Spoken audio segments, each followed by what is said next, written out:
Take your stuff and get out. This is my house now, and you were never really part of this family anyway." I was still wearing the black blazer from my mother's memorial service when my brother said that to me. He didn't even look up from his phone. "My name is Sylvia Crane, and 6 days ago, I watched them lower my mother into the ground. 4 days ago, my brother changed the locks on the house I grew up in, and 3 days ago I found out why that was the single biggest mistake he ever made in his life." Let me back up. My mother, Joanna Crane, was not an easy woman to love. She was exacting, private, and she kept her financial life locked tighter than a bank vault. What she was, though, was fair. That's the word I'd always used to describe her. She didn't play favorites, didn't make promises she couldn't keep, and she believed, almost religiously, that people showed you who they were eventually. You just had to be patient.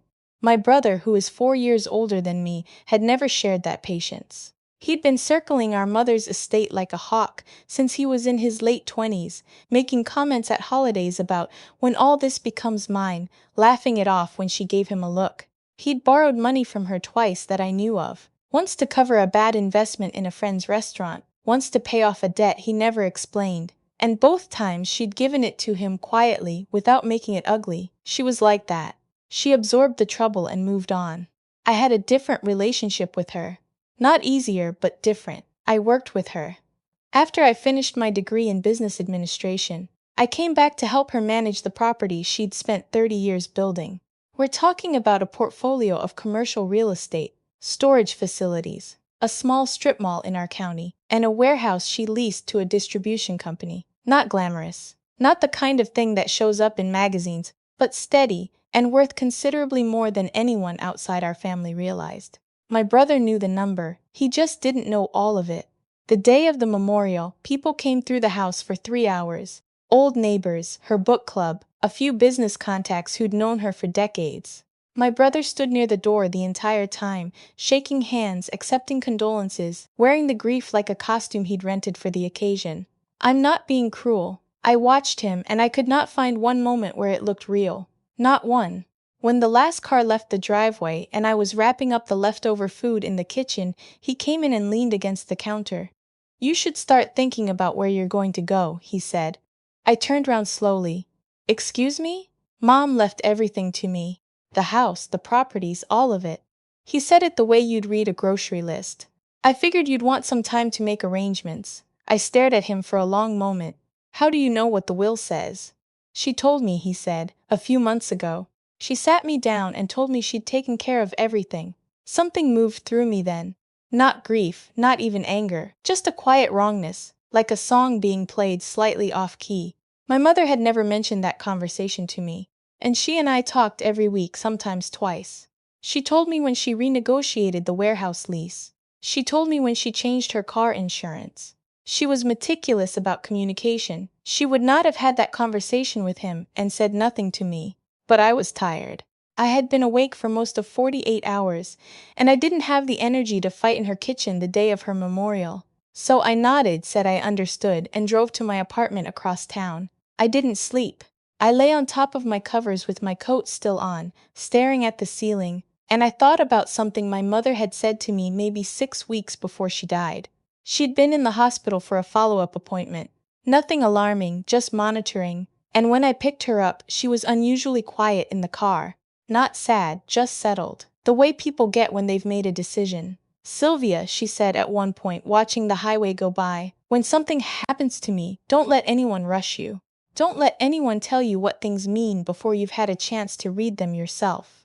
I'd nodded and said something reassuring. I hadn't taken it literally. I wish I had paid closer attention to the weight behind it. By 6 in the morning I was in my car. My mother had used the same attorney for over 15 years. Her name was Miss Parrish, first name Deborah, but she'd always introduced herself as Miss Parrish, and I'd never questioned it. Her office was downtown in a building that smelled like old carpet and decent coffee, and I'd been there twice before with my mother to go over lease renewals. I didn't have an appointment. I drove there and sat in the parking lot until the lights came on inside. The receptionist recognized me and called back to Miss Parrish's office. 5 minutes later I was being walked down the hall. Miss Parrish was in her late 50s, with reading glasses on a beaded chain and a manner that had always struck me as professionally warm. Not cold, not overly friendly, just precisely calibrated. She looked up when I came in and something in her expression shifted. Not surprise, recognition. "Sylvia," she said. "I was wondering when I'd hear from you." That sentence did something to my heartbeat that I can't fully describe. "Mrs. Parrish," I said carefully. "My brother told me he inherited everything. The house, the properties. He said our mother told him." She looked at me for a moment over her glasses. Then she folded her hands on the desk. "Did your brother also tell you he hadn't spoken to your mother in the 14 months before she died?" she asked. The room went very quiet. "I didn't know that," I said. "Then there's quite a bit to talk about," she said, and reached for a folder on the corner of her desk. "Sit down, please." What she placed in front of me was my mother's actual will, not a conversation, not an interpretation. The document itself, signed, witnessed, filed with the county 8 months before my mother passed. I read it slowly, even though my hands were not entirely steady, because my mother had told me not to let anyone rush me. The primary beneficiary of Joanna Crane's estate, the house, the commercial properties, the investment accounts, all of it was me. My brother received a specific, fixed sum.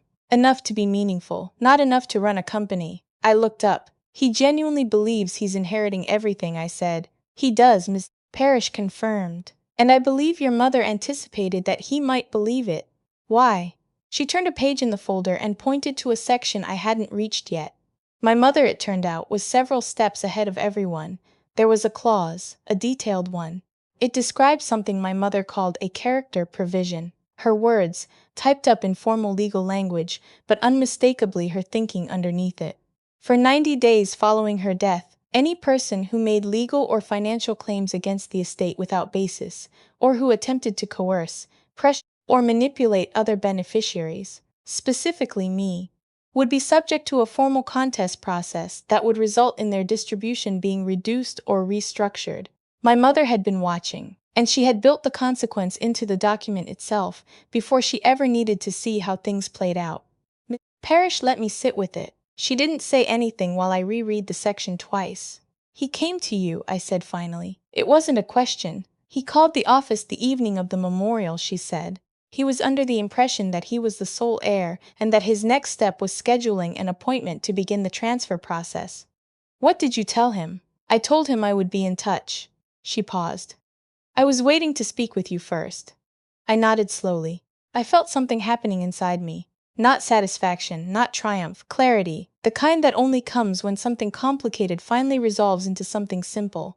"What do I need to do?" I asked. "Nothing urgent," she said. "The will is valid and filed. The estate goes to you. His claim has no legal standing.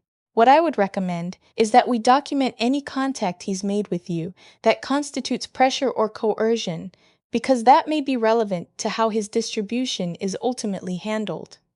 I thought about him standing in the kitchen the day of the memorial, telling me to start thinking about where I was going to go.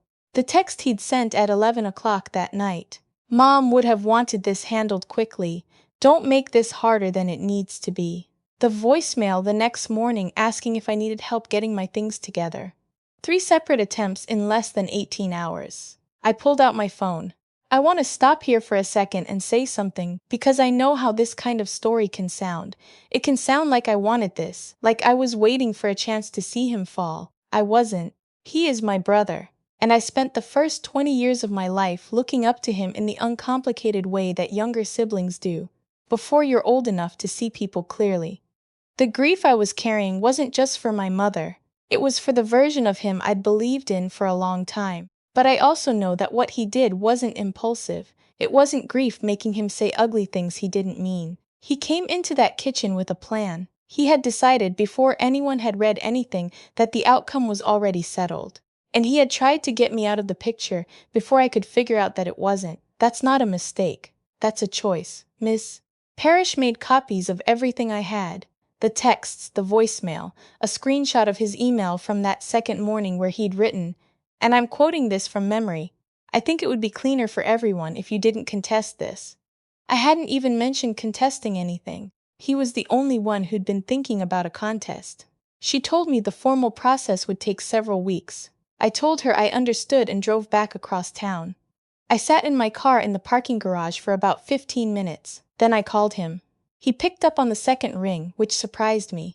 I'd half expected him to let it go to voicemail. Hey, he said. He sounded cautious. I went to see Miss Parrish this morning, I said. A pause. Okay. I read the will, longer pause. Sylvia, I just wanted you to know, I said, that I've already spoken with her. And that everything is being handled according to Mom's actual wishes. I kept my voice level. I wasn't performing calm. I genuinely felt it, which surprised me. You'll be hearing from her office this week. He was quiet for a moment. Then something shifted in his voice. The composure cracked, just slightly, at the edges. I don't understand, he said, and for the first time in this entire ordeal he sounded genuinely confused. I know, I said. That's something we probably should have talked about before you asked me to leave Mom's house. I heard him exhale. Look, he started. Things happened fast, and you thought I wouldn't read it, I said gently. Not as an accusation, just as a fact. He didn't answer that. We sat in silence on the phone for a few seconds. I was thinking about the last time the three of us had dinner together, me, him, and my mother, maybe 8 months before she got sick. We'd eaten at the kitchen table and my mother had made her chicken and rice, and we'd watched a game and argued about something meaningless, and it had felt, briefly, like we were all just people who belonged to each other. I missed that. I missed it genuinely. I'm not trying to take anything from you, I said. Whatever Mom decided to leave you, that's yours. I'm not going to fight that. I paused. But I need you to understand that I'm not going anywhere. This isn't a situation where you convince me of something and I quietly move on. Another silence. Okay, he said finally. His voice was smaller than I'd ever heard it. Okay, I said back. 2 weeks later, the estate transferred into my name. The house, the properties, the accounts, everything my mother had spent her life building.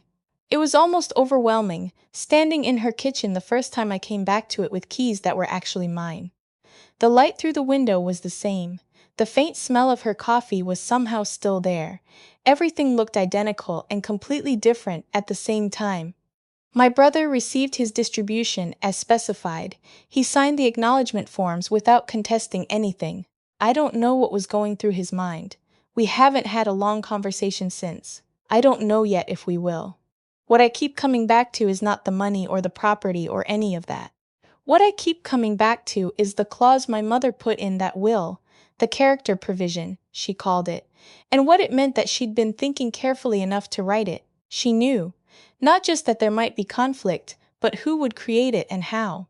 She knew, and she didn't warn me about him directly, because she understood that I needed to see it for myself.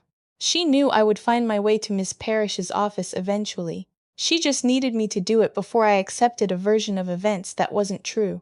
Don't let anyone tell you what things mean before you've had a chance to read them yourself. She was talking about the will. She was also talking about him.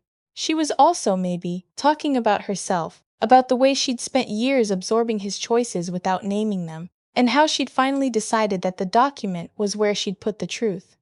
I'm 31 years old. I am now the owner of a small but real estate portfolio in Central Virginia. I am the executor of my mother's affairs. I make the decisions now about the leases and the tenants and the maintenance and the taxes, the way she once made them, the way I watched her make them for years while I was learning what to pay attention to. My brother thought he was taking something from me the day of the memorial. What he actually did was confirm everything my mother already knew. She didn't leave me what she left me because I needed it.